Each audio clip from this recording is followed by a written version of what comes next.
Boa tarde a todos. Sejam todos bem-vindos à nossa casa FABEM, Fraternidade Espírita Adolfo Bezerra de Menezes. Nós vamos ouvir uma palestra, estar conectado com a divindade, com a paz no coração em Cristo. E eu vou pedir a Fátima para fazer a leitura preparatória. Boa tarde a todos. Do livro Fonte Viva, por Emmanuel, pelo médium Chico Xavier, capítulo 97, a palavra da cruz. Porque a palavra da cruz é loucura para os que perecem, mas para nós que somos salvos é o poder de Deus. Paulo, 1 Coríntios, capítulo 1, versículo 18. A mensagem da cruz é dolorosa em todos os tempos. Do Calvário desceu para o mundo uma voz, a princípio desagradável e incompreensível. No martirológico do Mestre, situavam-se todos os argumentos de negação superficialmente absoluta. O abandono completo dos mais amados, a sede angustiosa, capitulação irremediável, perdão espontâneo que expressava humilhação plena, sarcasmo e ridículo entre ladrões, derrota sem defensiva, morte infamante. Mas o Cristo usa o fracasso aparente para ensinar o caminho da ressurreição eterna, demonstrando que o eu nunca se dirigirá para Deus sem o aprimoramento e sem a sublimação de si próprio. Ainda hoje, a linguagem da cruz é loucura para os que permanecem interminavelmente no círculo de reencarnações de baixo teor espiritual. Semelhantes criaturas não pretendem senão mancomunar-se com a morte, exterminando as mais belas florações do sentimento. Dominam a muitos, incapazes do próprio domínio. Ajuntam tesouros que a imprudência desfaz. E tecem fios escuros de paixões obcecantes em que sucumbem, vezes sem conto, à maneira da aranha encarcerada nas próprias teias. Repitamos a mensagem da cruz ao irmão que se afoga na carne, e ele nos classificará à conta de loucos. Mas todos nós, que temos sido salvos de maiores quedas pelos avisos da fé renovadora, estamos informados de que, nos supremos testemunhos, segue o discípulo para o Mestre, quanto o Mestre subiu para o Pai, na glória oculta da crucificação. A Márcia vai fazer a nossa prece inicial. Eu só queria lembrar a todos que, juntos com a prece, a gente possa levar o nosso pensamento para os nossos irmãos do interior do estado e também do Rio de Janeiro. Mimoso do Sul está debaixo d'água. Então, vamos orar juntos pelos nossos irmãos.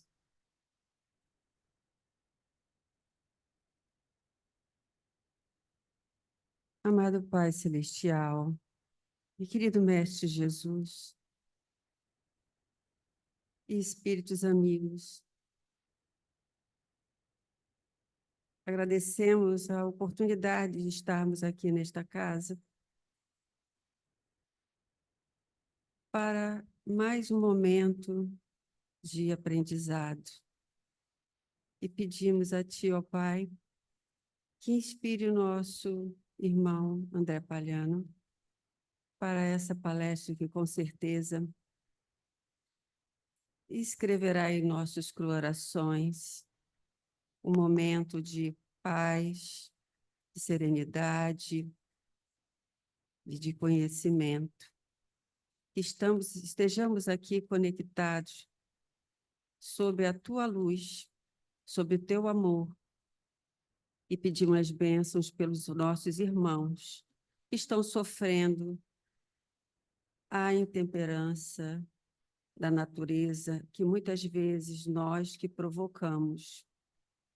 Que esses irmãos estejam protegidos sob a guarda da tua legião de anjos. Muito obrigada, Pai, mais uma vez. Assim seja. Graças a Deus. Ah, ele já é da casa, porque ele já veio a primeira, a segunda, a terceira, e agora já está aqui, ó. Já vai, depois que terminar, vai lá para o Jardim das Delícias. Mas André é um querido irmão que hoje veio nos apresentar um tema, né? Vencendo o personalismo. E com certeza nós vamos ficar assim ligadíssimo na palavra dele hoje. André, agora a palavra é sua. Obrigado as palavras carinhosas. Eu que agradeço, na verdade. Oportunidade de trabalho, eu sempre, quando me convido, e a gente consegue, né, dar um tempinho para estar aqui, aí a gente fica muito feliz, né? Porque não é todo dia que a gente para fazer uma reflexão, não é todo dia que a gente põe um stop no automatismo da vida para discutir coisas que realmente nos engrandece, coisas que a gente realmente precisa. Então, obrigado pela presença de todos, quem deixou aí o cantinho das suas casas, quem está nos vendo pelos sistemas de multimídia, pelo YouTube, pelo Instagram, se eu não me engano. Eu agradeço muito mesmo a confiança. E a confiança da casa de me atribuir um pedacinho do estudo que eles estão fazendo, para quem não sabe, sobre uma obra Mereça Ser Feliz, abandonando a ilusão do orgulho. Então, essa obra, a Amanda, que fez o convite, me passou. A minha tarefa é justamente descortinar um capítulo, e o capítulo é sobre o personalismo. Então, o título ficou Vencendo o Personalismo, porque espero que, quando a gente conseguir sair daqui um pouquinho melhor do que nós entramos, a gente tenha algo em mão de instrumento para vencer realmente essa lupa do orgulho.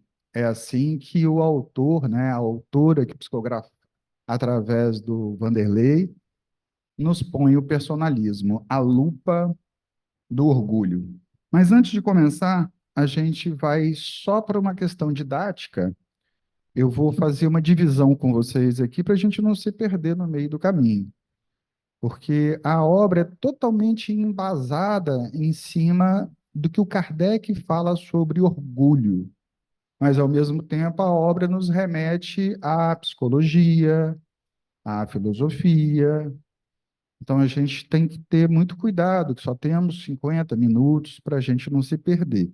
Então, eu vou tentar ficar dentro do Livro dos Espíritos, dentro da onde Kardec abordou pela primeira vez o orgulho como o mal que nos sustenta nesse ciclo de reencarnações, e a gente vai pouco para o lado psicológico, para que a gente também não saia daqui mais confuso do que tudo. Então, eu dividi mais ou menos assim. Já que nós vamos falar de nós, da nossa persona que a gente excede no amor próprio, que a gente coloca uma luz em cima e a gente se acha, a gente vai dividir, no primeiro momento, a gente vai fazer a seguinte pergunta: da onde que essa personagem ou essa personalidade do André Luiz, que está aqui na frente hoje, você que está sentado aí, da onde que ela saiu? De que lugar que ela veio?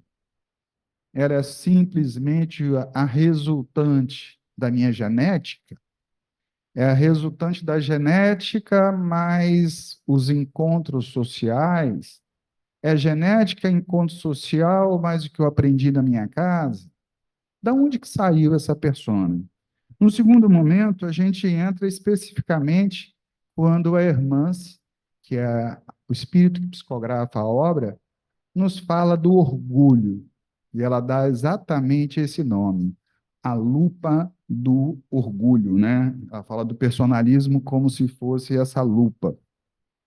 E por último, a gente vai aproveitar, porque embora a gente goste de fazer explanação espírita, trabalho lá na comunidade Espírita Esperança com cursos, mas é muito, muito chato, vou botar a palavra exatamente essa. Quando a gente fica aqui querendo passar uma receita de bolo. Até porque não funciona assim. Até porque muitas vezes quem aqui está precisa muito mais do que quem aí está ouvindo. A primeira pessoa que ouve o que eu falo sou eu. Acabei de falar com a Amanda. Refleti sobre esse tema por 2, 3 semanas, desde o dia que ela fez o convite para cá, não é uma coisa muito fácil, não.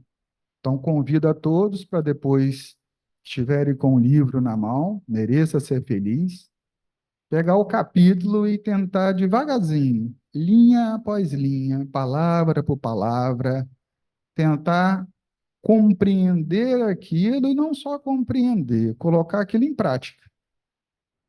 Porque eu vejo, e normalmente assim faz parte do nosso personalismo, a gente dizer que sabe. Ah, isso eu já sei. Ah, que eu tenho que vencer meu orgulho, eu já sei. Mas às vezes a gente não compreende. Compreender já é uma etapa maior do que o saber. O compreender é exatamente o entender como é que aquilo pode se encaixar na minha vida. Como que aquilo está entre um complexo da minha vida, da sua vida, das relações sociais onde eu estou. E a sabedoria não está em saber e nem compreender, está em saber praticar aquilo. Então, quando a gente está aqui, a gente às vezes só sabe, às vezes compreende, mas a grande luta, se vocês vão ver no desenrolar aqui do que a gente vai estar apresentando, é a prática. É que a gente consiga tirar aquilo do campo teórico e colocar aquilo no campo prático. Então, eu pessoalmente não gosto de dizer, olha, façam isso, façam aquilo.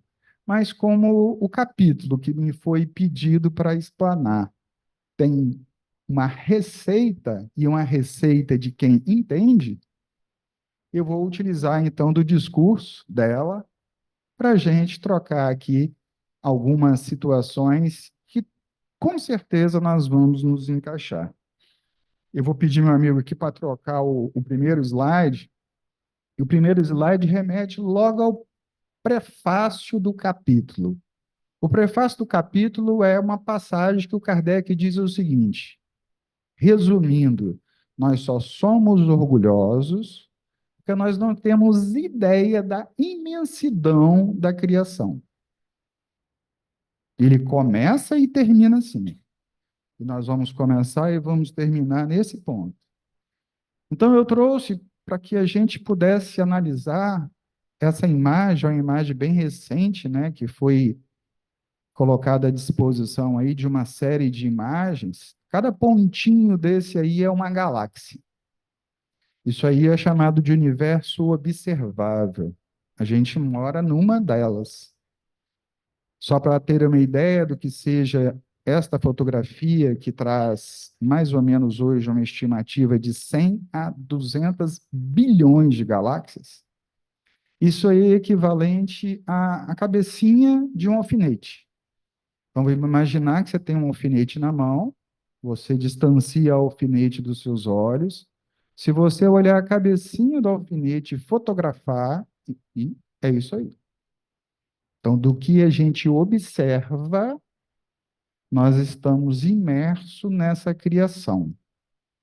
Então, quando a gente se vê nessa situação de egoísmo extremo, que é o personalismo, o Kardec fala: olha, alguma coisa está acontecendo.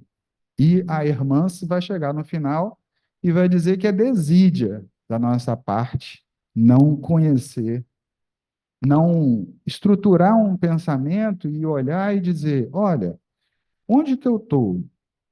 Quem sou eu?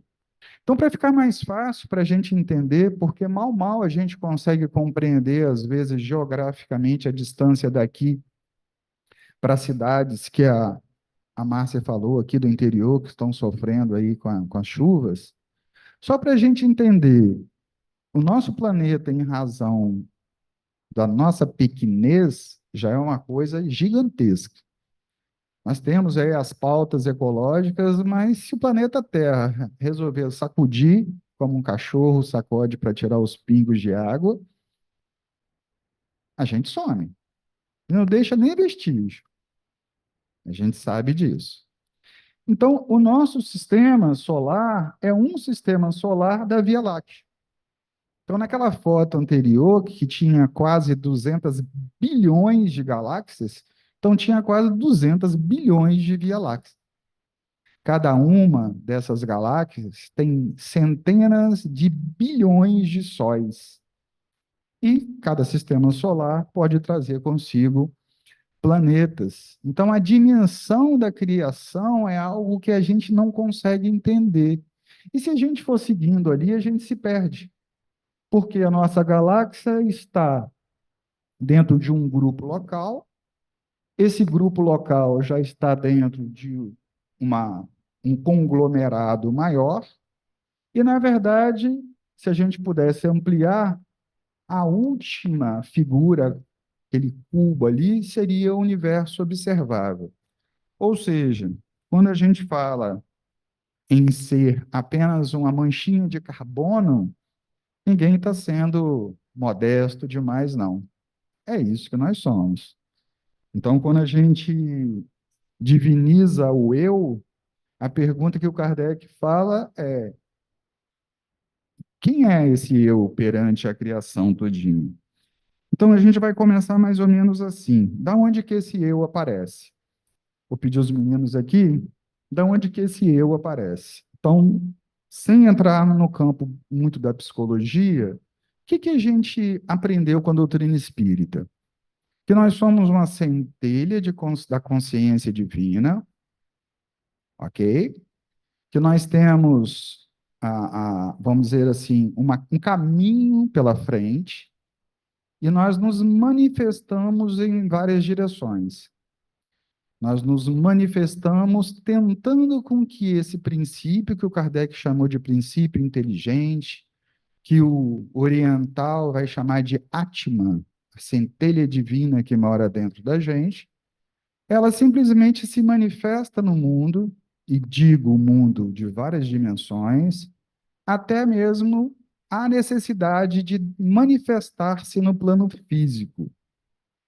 Então, desde a sua criação como a centelha divina, desde a sua criação, aonde você começa a se individualizar e passar pelos reinos minerais, vegetais, animais até agora, você, na verdade, é um ser muito complexo. E você, quando se identifica só com uma parcela dessa história, que é o seu caminho, você pode cair no que a irmã aqui nos propõe como personalismo. Então, para a gente entender aonde que o Kardec estava querendo nos explicar, aonde o personalismo, a lupa do orgulho, quer nos marcar pela atenção, é, no primeiro momento, se desconstituir. Porque vir aqui dizer para vocês o que é personalismo, eu acho que a gente não vai ganhar tanto tempo assim. Então, a única prova que eu posso fazer que esse personalismo que eu e que você exercitamos todo dia não existe, eu destrinchar o eu em várias partes. Então, nós somos a parte sagrada, que individualizada do todo, descemos até a matéria e fazemos isso de forma cíclica durante milhares e milhares de anos. Neste exato momento que a gente está aqui e que eu consigo refletir sobre a minha existência, é porque eu já ganhei, além da alma do corpo animal, eu já ganhei uma alma, um corpo da razão espiritual. Então, a diferença é só de grau de evolução. E a gente está indo para um grau maior, como a gente sai da quinta série, vai para a sexta série, sétima série, vai fazer universidade. Nós estamos no caminho, essa ideia de caminho, onde a minha consciência é em eterno combate, mas um combate no bom sentido, né? Um eterno encontro com a matéria, ela vai se conscientizando, ela vai se intelectualizando, ela vai evoluindo.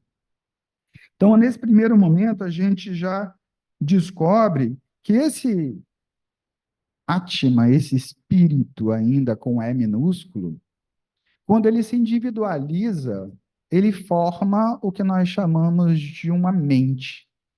O oriental vai chamar de mente búdica e nós podemos chamar de mente crística. O Cristo falava assim: ninguém vai ao Pai se não passar por mim. Então, ninguém vai de volta ao todo se não passar por essa mente aí. Então, é essa daí que nos diferencia, essa mente búdica ou crística, essa que peregrina de quando em quando para a Terra. Esta, nós pouco temos um contato pessoal com ela.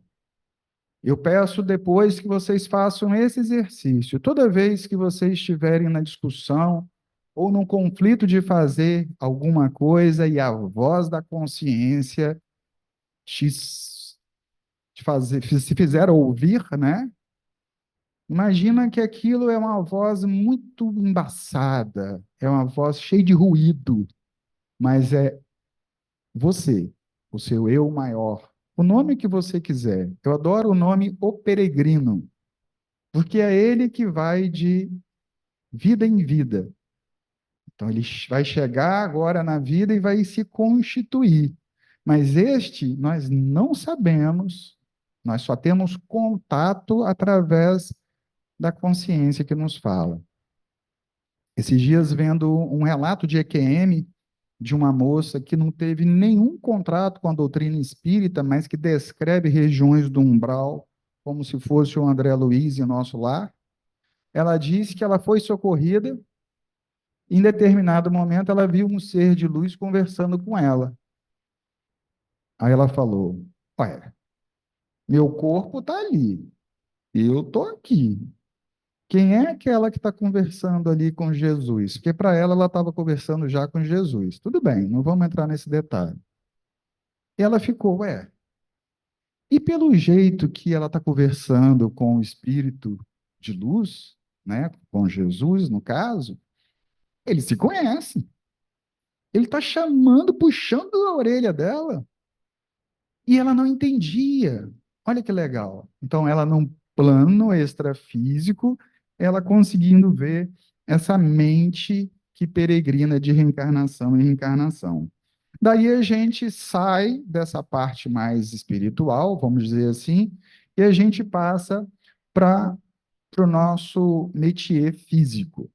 Então, sabemos todos que um dia nós tivemos que aportar a Terra, e para aportar a Terra, esse espírito em torno dessa força, nós criamos um corpo, ou corpo espiritual, corpo astral, psicossoma, perispírito, o que você quiser chamar.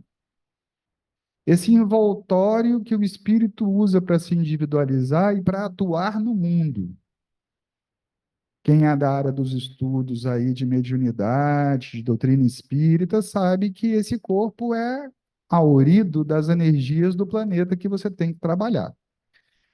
Então, já chegamos num ponto meio difícil. Se eu chegar agora e te perguntar qual desses é você, está mais difícil de responder do que quem sou eu. Porque você é quem? É a centelha? É a mente individualizada? É a manifestação nesse corpo dos desejos, nesse corpo semimaterial? Você é o quê? Quem dá a ordem de conduta da sua vida? Quem desses seres, ou qual dessas instâncias da sua consciência que tem predomínio? É o que nós estamos falando aqui hoje. Por quê? Chega um ponto que esse perispírito, ele vai mergulhar na matéria. Eu amo, depois que eu descobri essa analogia, eu amo essa analogia da gotinha de orvalho.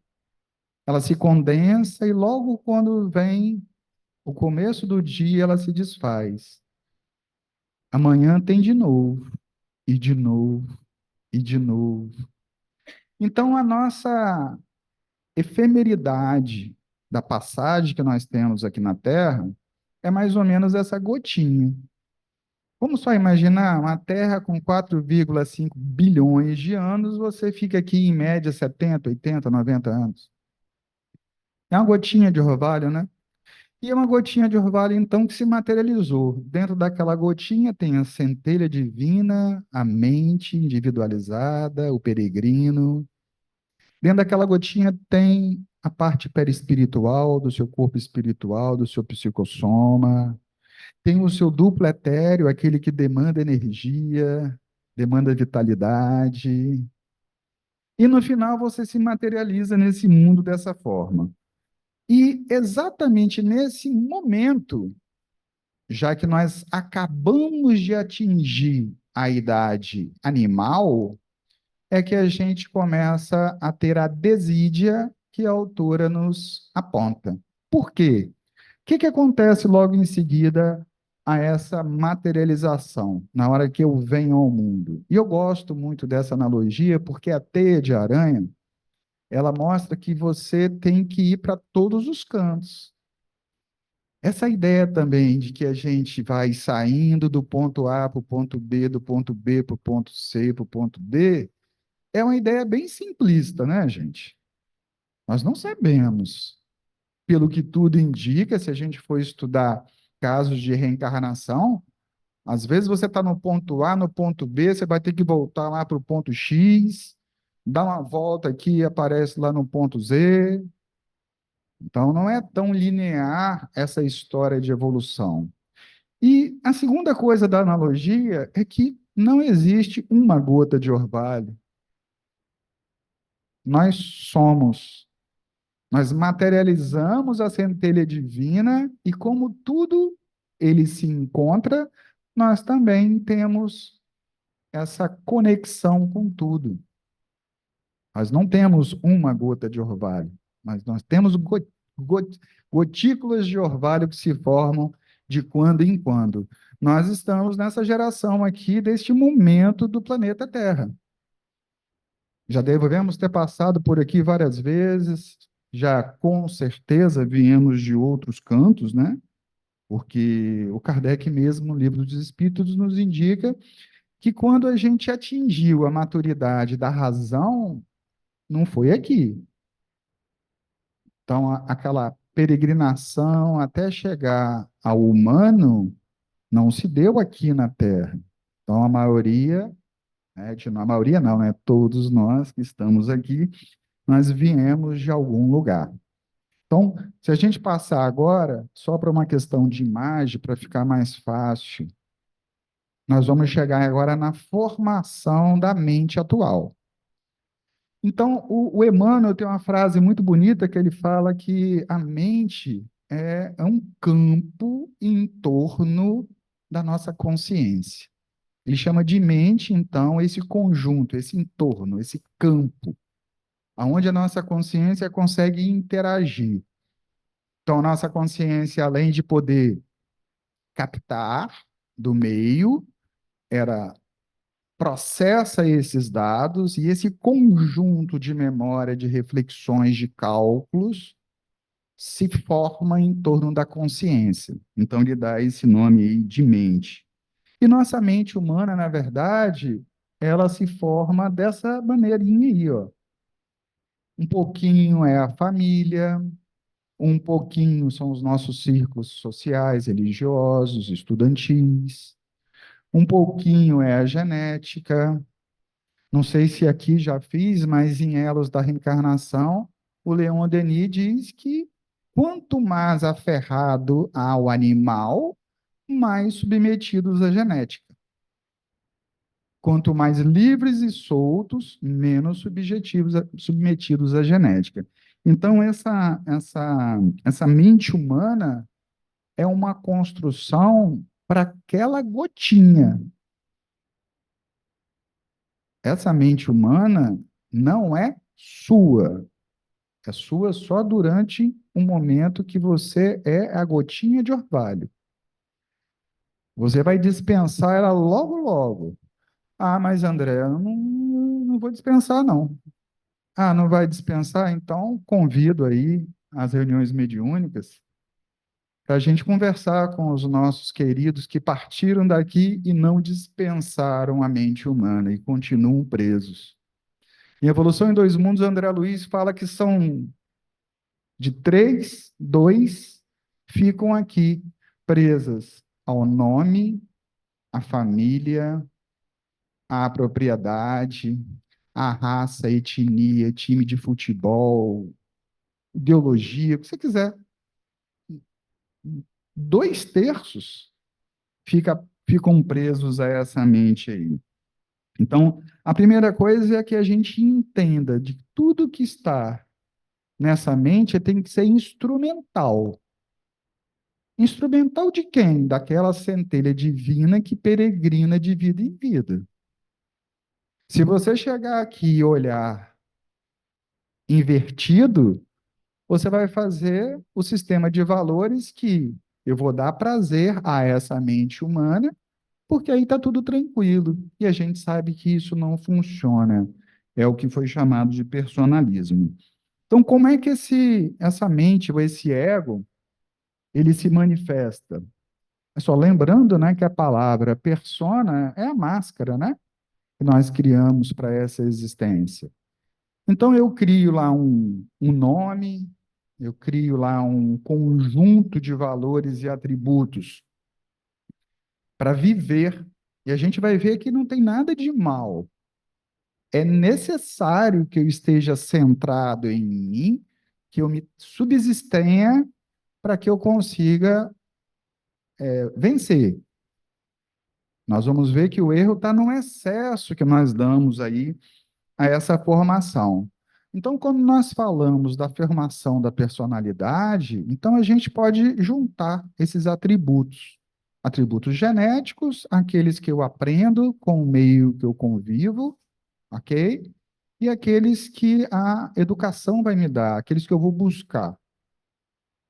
Então, essa persona aí, ela, na verdade, é um instrumento que o seu eu maior fez para que aqui estivesse para desempenhar o papel que você traçou, normalmente no plano espiritual. A nossa autora nos chama a atenção é que a gente simplesmente, esquecendo disso, todo o esforço que nós vamos fazer até agora, nós vamos fazer para manter isso aí. Nós vamos montar essa persona e vamos gastar todas as nossas energias de vida daqui para frente para o eu e para o meu. E aí a gente vai se congelar. E a gente vai se petrificar numa das nossas manifestações de consciência e a gente vai ter que retornar, não é assim? O símbolo é exatamente circular. Quando você não muda, quando você não se transforma, a sequência é continuar no mesmo círculo reencarnatório. Então, se a gente for olhar direitinho, quantas máscaras você já produziu? Não é só nessa vida, não. Em várias outras reencarnações. É a nossa legião particular, né? Então, quando você fala o eu e o meu de agora, se você parar mesmo para pensar, você vai falar, mas calma aí, eu sou muito complexo para ter esse eu.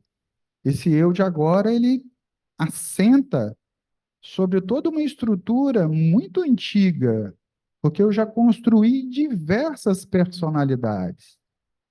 E exatamente por algumas falhas de personalidade que nós não conseguimos corrigir, que nos foi dada a oportunidade de estar aqui. Então, nós temos aí um, um ponto de vista que a gente tem que partir daí. Senão, o Kardec diz, né, a condição sem a qual o Kardec diz que não tem como a gente fugir, vencer esse personalismo que, às vezes, para nós é quase que impossível até de ver, quanto mais de vencer. Finalizando essa primeira parte, então, da onde que nasceu essa persona, essa máscara, eu só vou deixar uma regra da natureza. Quem vive aqui no meio dessa natureza vê que ela se modifica durante o ano.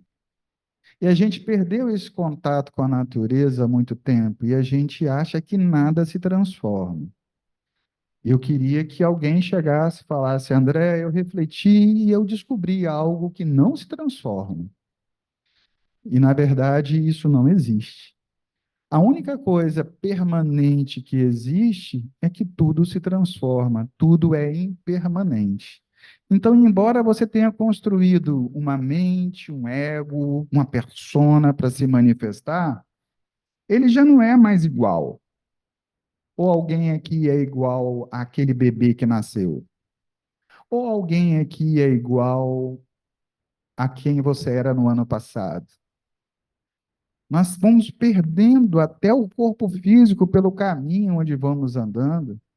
São, se eu não me engano, quase 100 bilhões de células que eu vou largando por dia no mundo. E a gente tem esse problema até que se relacionar com o outro, né? Você não vê o outro tem um ano e você tem uma ideia do outro. Aí quando você encontra a pessoa, você fala: ué, mas esse sujeito aí não é aquele? Aquele que é aquele? Aquele que você idealizou. Que a gente tem uma visão nossa, só que o outro tem outra visão. O grande problema que a mensagem nos chama a atenção é que nós valorizamos demais essa intenção. E ela diz, então, que isso é a lupa do orgulho. Eu vou tomar liberdade porque eu quero ficar dentro da obra que me foi indicada para fazer o estudo e fazer os comentários em cima da leitura. Então, ela vai dizer: eu não tenho nada demais nessa construção, essa construção é sadia, adequada e necessária. Mas você tem que lembrar que você não é só aquilo. E número dois, que você já não é mais aquele bebê da infância, você não é mais aquele adolescente. Você pode agora estar passando por uma fase adulta, mas agorinha vem uma fase mais da velhice, da idade. Quando a gente fica mais, né, mais maduro, a gente fala: nossa, né, se eu tivesse a cabeça de hoje, com 18 anos, não é assim? Olha aí como é que nós mudamos tanto. Então, quem é esse eu, esse meu, que a gente bate no peito, briga? Isso é meu, eu sou assim. Quem é esse? Não é o bebê que nasceu, porque você já está aqui, já sem necessidade de um terceiro. Já não é mais aquela criança, senão estaria correndo em torno aqui da casa. Era tão bom quando eu fazia isso com a minha mãe, que aqui está hoje meu pai. Todas essas casas espíritas de Vila Velha, praticamente, eu acho que a gente viu nascendo quase todas.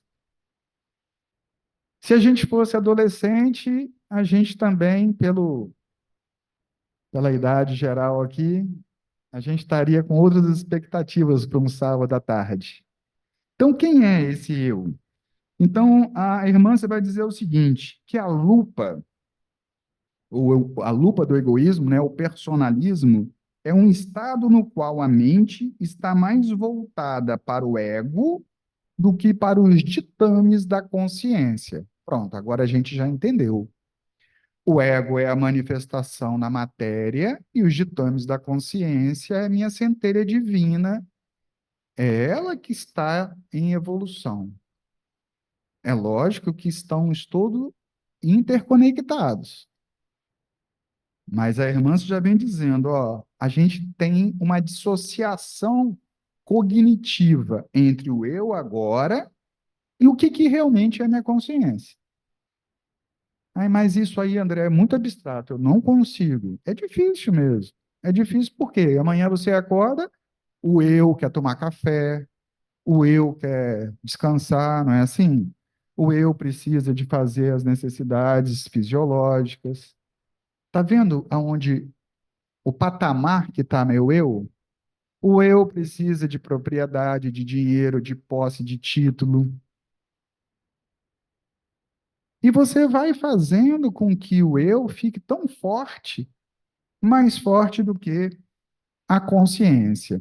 Eu tenho uma figura que eu achei, e eu achei assim, a figura da palestra. Te apresento, esse somos nós. Nós não somos assim, invocados, né? Não, senhor, não, doutor. Não é assim que a gente é invocado com a vida? Mas a gente, olha lá a cara da criança, querendo brigar com o mundo, com os punhos em formato de luta, mas sem a menor noção, vamos botar assim na palavra de hoje, né? Sem a menor noção do que ele realmente está brigando. Você está brigando por quem? É pelo eu que você montou agora? Ou você está numa luta interminável para evolução daquela consciência maior que se manifesta na Terra? Aí a irmã se fala, o fio condutor de seus nocivos reflexos, ela está falando do excesso de egoísmo, né? É a paixão pela própria importância individual, que supomos possuir. É verdade. Isso é automático, gente. Quem dera eu tivesse já passado por cima disso. Isso amanhã, quando você dá aquela topada no pé da mesa, você vai falar: opa, calma aí. Esse eu que doeu aqui agora está me lembrando de alguma coisa. Porque eu suponho, e a gente supõe possuir uma tal grandeza que tudo gira em torno da gente. E eu me vejo nisso praticamente quase todos os dias, né? E dependendo da área de trabalho que a gente tem, existe um excesso maior ou um excesso maior de personalismo.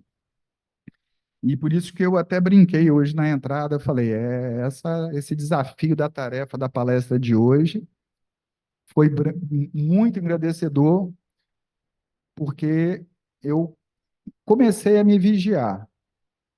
Eu não posso nem dizer que eu comecei a mudar, porque mudança a gente vai falar no final. Então a gente supõe essa importância e a gente fica assim, ó, com essa carinha aí para a vida. Mas não funciona assim, não. Vamos continuar com ela. O que que ela diz? Toda vez que você age assim, você fica preso. É só lembrar da água parada que apodrece. Ela vai dizer o seguinte: sua ação, ou seja, esse personalismo, essa identificação que nós temos com essa personagem que nós montamos para viver essa existência, desorganiza o departamento da imaginação. Departamento da imaginação, gente, está lá no começo da palestra. É aquela mente que se individualiza e projeta a vida às imagens de si mesmo, quando nasce um império do eu. Quem todo mundo acha que conhece, mas quem não conhece fica propaganda. A professora Lúcia Helena Galvão, né, da Nova Acrópole, né, Escola de Filosofia. Então ela pede que a gente faça anotação no dia seguinte. Faz um caderninho lá, toda vez que eu trouxe o mundo para girar em torno de mim. Aquelas frases diárias, eu aceito, eu não aceito, eu quero, eu não quero, eu desejo, eu não desejo, isso é meu. Então façam isso para a gente ver como é que a gente está preso nessas correntes. Preso por quê? Porque nós estamos sem planejamento do que tivemos que fazer aqui. Então, o meu prazer é chegar sexta-feira.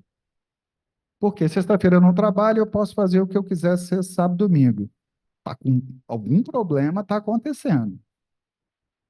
Nem mesmo essa personalidade que você montou está sendo suficiente para te dar satisfação de vida.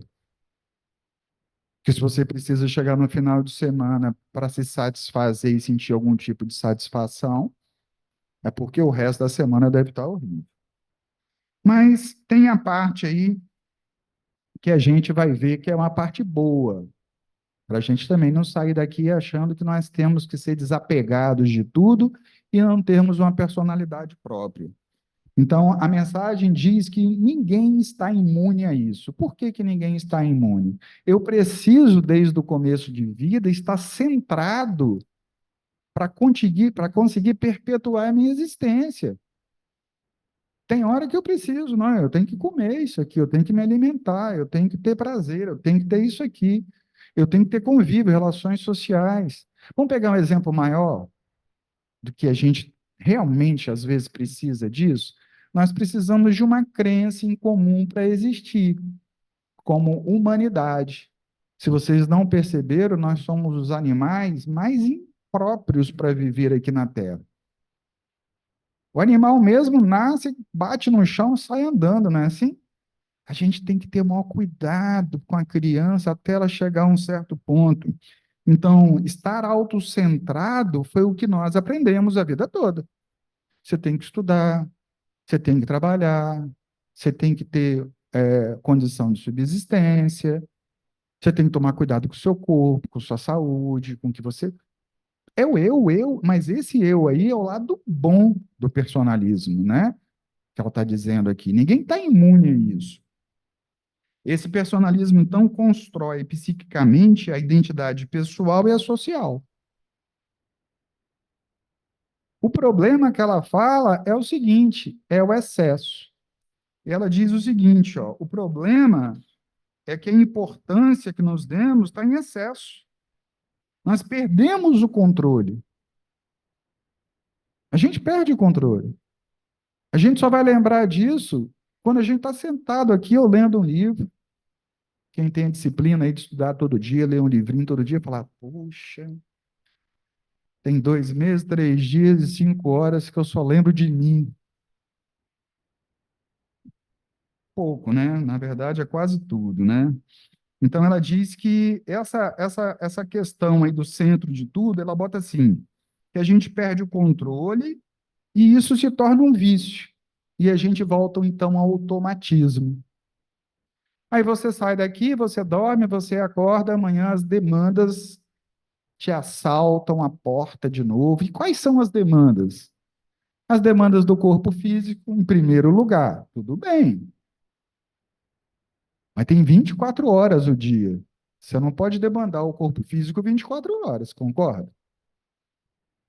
Ah, não, mas amanhã é domingo, amanhã é o dia de comer até morrer. Será que esse é o projeto mesmo?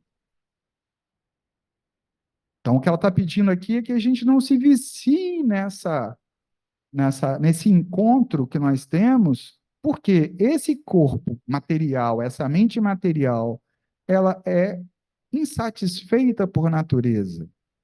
Não é porque você é imperfeito, não, porque eu preciso dessa insatisfação, porque senão eu não vou cavar um buraco na terra aqui e plantar para comer. É boa essa insatisfação. De você pensar no amanhã, o que que eu preciso para fazer para comer amanhã, para ter subsistência, tudo bem. Agora, viciar a sua vida inteira, todos os seus pensamentos, atos e palavras serem em torno disso aqui, não funciona. Vamos tentar espichar aqui para a gente chegar no final aqui e não perder muito tempo. Numa parte, ela chama a atenção de nós, tarefeiros espíritas, sobre a questão dos trabalhos em grupo. Individualmente, cada um desses senhores ali quer ganhar a prova. Nada demais. Que você queira a sua evolução, que você queira sair daqui, chegar do outro lado, falar, ó, consegui isso de destaque. Então ela fala, ó, ver o mundo pela ótica individual é uma necessidade. Agora, o apego, olha como é que ela dá o nome, o apego intransigente às próprias concepções, eu tenho que chegar na frente sempre. Eu tenho que estar melhor possível apresentado para o mundo. Se for possível, através do patrimônio, da vaidade. É isso que ela está dizendo para a gente. Então, esse apego que a gente faz é que acaba nos fixando, como naquela corrente que a gente viu ali, da lupa apareceu uma corrente que não fica nos fixando. Ela põe que isso é uma questão grave de conduta nas relações junto aos grupos de convivência. Em outras palavras, o egoísta dificilmente age no coletivo. Não é assim?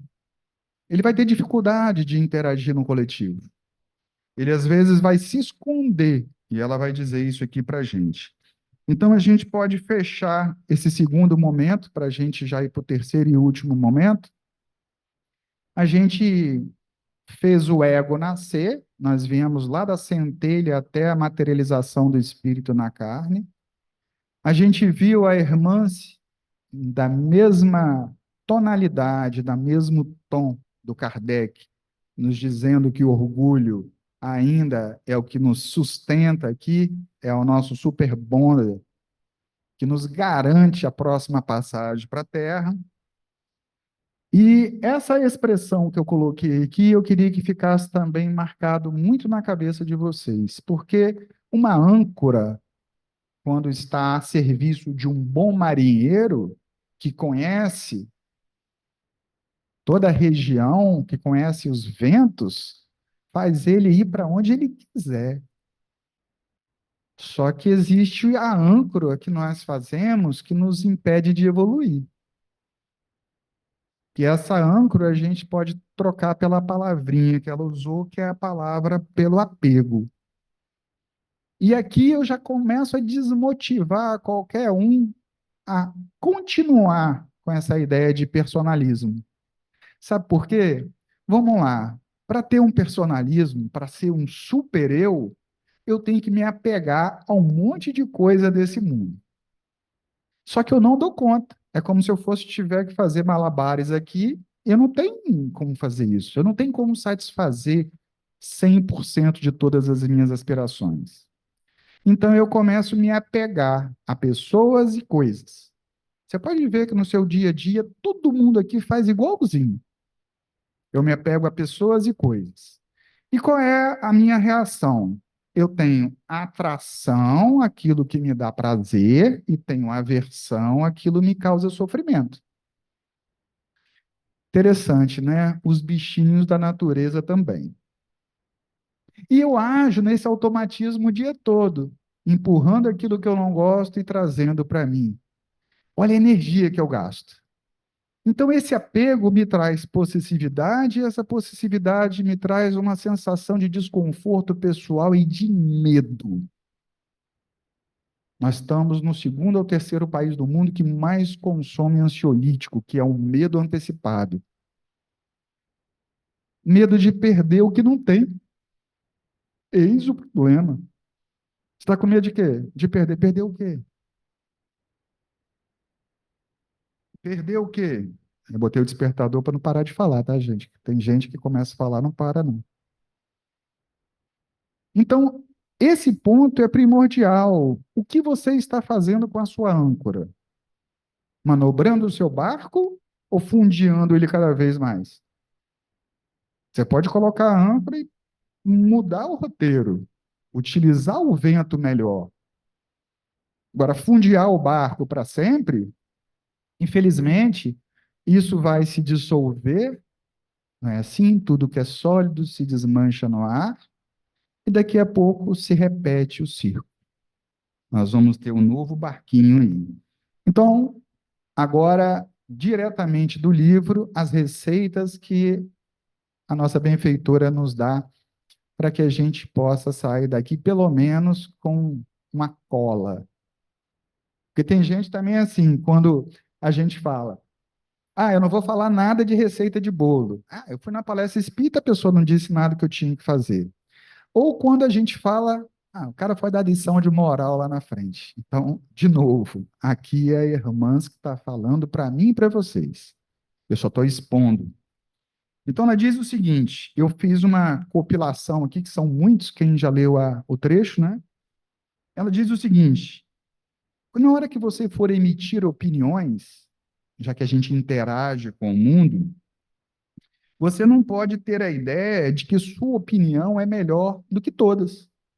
Então, ela diga: emitir opiniões sem fixar-se, sem ficar preso, sem ficar ancorado, obstinadamente na ideia de serem as melhores. Isso é verdade. A gente faz uma opinião hoje em dia, já fica até esperando com os punhos que a pessoa faça a réplica só para você cacetar, não é assim? Então, a primeira dica dela é essa. Vamos começar pela palavra. Qual é a segunda dica, meu amigo? Bota aí. Essa dica é melhor. É a falta de percepção real do mundo. Olha a gente se olhando no espelho. Mas André, mas eu fui lá no treinamento lá e eu tenho que me ver. Não, você tem que. Puxa, você já venceu tantos estágios. Você já consegue formar um corpo físico, sem saber você já consegue ter essa indumentária para viver. Realmente, você é um guerreiro, nós somos guerreiros. Nós somos filhos dele. Mas gato é gato, leão é leão.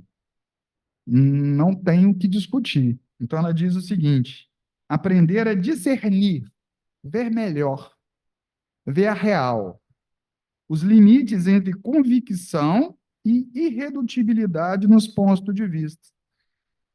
A gente não deixa entrar nada novo na cabeça e aceitar refletir sobre isso, ou mesmo num papo, isso é personalismo puro. Essa aí é a imagem muito comum, né? Não vejo, não falo, não ouço, quero ficar aqui quietinho. Eu estou dando conta aqui das minhas satisfações pessoais. Então, sobre isso eu não falo, sobre isso eu nem vi, não gosto nem de escutar. Então, ouvir discordância e aprender a ouvir opiniões. Esse também é outro símbolo, que eu gosto dessas imagens que ficam na cabeça da gente, esse símbolo, né? Esse também é a cara da gente, né? Escondido é aquele menino com a luva de boxe. Na sociedade é esse anjo aí. Mas olha a cara desse anjo. É a cara da molecagem, não é? É a cara do menino travesso. E ela diz o seguinte: olha, puxando a orelha da galera da tarefa espírita. Esforça-se para sair do personalismo silencioso e o isolacionismo e a timidez. Muita gente se esconde atrás disso. Muda a aparência, muda a forma de falar, muda os trejeitos. Pronto, já evoluí, já sou praticamente um iluminado. Ela está falando, ó, esquece, isso também é personalismo. Você está criando uma massa que você não vai conseguir sustentar. Admita para si que você tem mágoa, que você tem inveja. Depois ela diz o seguinte: nas relações não existe um. Lembra que a gente veio do mesmo Criador? E para lá nós estamos em caminho de retorno? Então, o hábito de fazer comparação, ouvir a discordância alheia, é coisa que a gente tem que refletir durante o dia. O ato de fazer comparação está na máxima do Cristo: não julgueis para não ser julgado. É difícil. Eu trabalho numa área que a gente agora se confunde para dentro de casa. Trabalho na área, um amigo tem ali, vi um amigo sentado aí que também trabalha na área, né? Se duvidar em casa agora é assim, não, ó, o entendimento do STJ sobre esse assunto, você imagina isso na mesa de casa? Mas, segundo os precedentes dos tribunais, você deve. Pô, isso é uma coisa lá para o nosso ambiente forense, isso não é uma coisa para o nosso dia a dia. Na reunião, no coletivo, ter uma única expectativa: aprender e ser útil. Está fazendo trabalho colaborativo? Sua única expectativa é essa. Não tem expectativa de olerite no final do mês, de cartaz na beira. Cultivar a abnegação na apresentação do seu projeto. Ó, meu projeto é esse. Alguém tem alguma coisa a falar do meu projeto? Parar de difundir o currículo, porque na hora que você faz isso, parece que você está querendo dizer, olha, sobre esse assunto eu entendo, e acreditar que a colaboração pessoal, toda a colaboração pessoal que você faz em qualquer ambiente pode ser melhorada. Então, a gente pode terminar com mais 5 minutinhos aqui, e eu vou te contar rapidinho a história de um pós-doutor, professor, entendia tudo da natureza e que resolveu, no finalzinho já de carreira, seguir um caminho espiritual. Ele foi na casa de um grande mestre, lá, um mestre do Zazen, né, que é o budismo que chega no Japão, que é o Zen budismo. E o mestre recebe ele com muito carinho, sabendo que ele era muito famoso, querendo entrar na ordem. Recebe, conversa, conversa, e lá existe a cerimônia do chá. É uma cerimônia muito tradicional, tem toda uma ritualística de pegar o chá, de tomar devagar, conversar, servir, um serviu ao outro, tudo tem um símbolo. E o mestre então começou a servi-lo. Depois de meia hora, 1 hora de conversa, começou a jogar o chá. Só que daqui a pouco a xícara encheu. E ele olhando para a cara do mestre, e aí já estava caindo no pires. E ele, sem saber o que fazer, era o mestre que estava enchendo a xícara dele. E começou a transbordar pela mesa, até o momento que ele falou: Mestre, já está transbordando. E o mestre falou para ele: Então você aprendeu a primeira lição. Você está como essa xícara, você está tão cheio que eu não posso mais colocar uma gota. Eu preciso que você diminua, eu preciso que você seja mais simples. E essa é uma das lições que a irmã se nos traz na obra de hoje.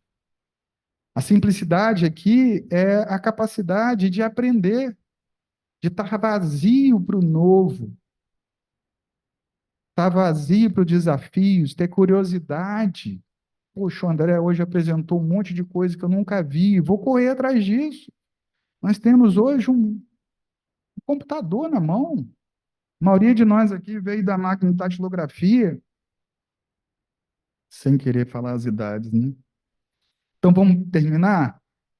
Existe um caminho, que ela diz que esse caminho é um caminho longo de aprendizado, é um caminho que a gente pode chamar de caminho espiritual. Então ela fala, o aprendizado é de longa duração, que devemos começar com intensa humildade, em contínua disposição de autoconhecimento. Outra palavrinha também que a gente não compreende, autoconhecimento não é mais conhecimento não, tá, gente? Autoconhecimento não é aquela xícara cheia, é aquela xícara apta ao novo, apta a se transformar, porque tudo na natureza se transforma e nós somos parte. E a gente fecha com Kardec falando conosco de novo. Ora, esse é o Kardec falando, ora, o Espiritismo, a doutrina espírita, né, que tem aí um pedacinho de várias matizes aí de várias outras crenças, bem compreendido, repito, mostra as coisas de tão alto que o sentimento de personalidade desaparece. Então a escolha é nossa, né? Vazios para aprender a viver nesse mundo, ou a gente simplesmente esquece que isso existe, acorda da mesma forma amanhã e acorda com as nossas disposições de crianças infantis perante o universo, de empunhar uma luva de boxe, garantindo o que é meu, o que é o meu, o que é o eu, né? Então ele conclui dizendo que isso é desídia. Gente, desídia é uma tendência que a gente tem de se esquivar de um esforço. É negligência. Está dizendo, vocês são desidiosos. Né? Seria hoje, ó, você está enrolando demais. Está na hora, ela está falando, está na hora. Deside ao personalismo, é porque ainda não compreendemos bem o nosso lugar aqui. Ela diz que a gente prefere, ou seja, nós somos aquela mente lá que pode escolher entre A e B, e a gente prefere acreditar nas nossas concepções individuais, fechando os ouvidos, fechando os olhos e fechando a boca para o mundo. E vivemos presos, ancorados, nós e nós mesmos. Que o Mestre Jesus possa nos abençoar no caminho de volta para casa. Obrigado mais uma vez pelo convite. Desculpa aí os 6 minutinhos que eu passei. Uma mensagem é uma mensagem muito forte, é uma mensagem que nos convoca, não só uma reflexão de compreensão, mas uma modificação da onde ou do que nós estamos fazendo com as nossas âncoras. Tá bom? Uma boa noite agora para todos. A gente se vê lá no nosso Jardim das Delícias, né? Nome perfeito. André, muito obrigada mais uma vez. O bom das nossas palestras que a gente vai para casa com o dever de casa, né? Onde a gente leva uma reflexão e, com certeza, em busca também do estudo, a partir do nosso eu. Isso é muito importante, né? Onde a gente vai realmente, né, se descortinar, mas também revelar algo de tão maravilhoso, né? Onde está a nossa centelha divina, que a gente tem que cuidar muito dessa centelha, porque é luz. Eu vou pedir a Fátima para fazer a prece final. Depois nós vamos para o passe.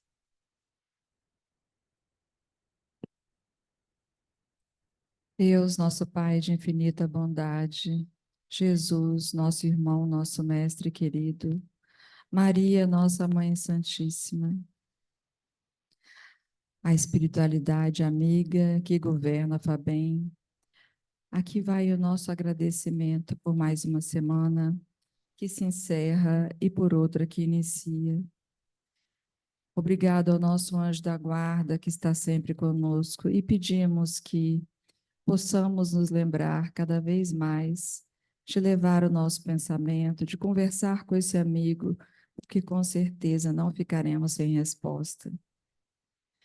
Neste momento, todos juntos, vamos elevar os nossos pensamentos também novamente para os nossos irmãos dos estados vizinhos e do interior do estado que passam por grandes dificuldades.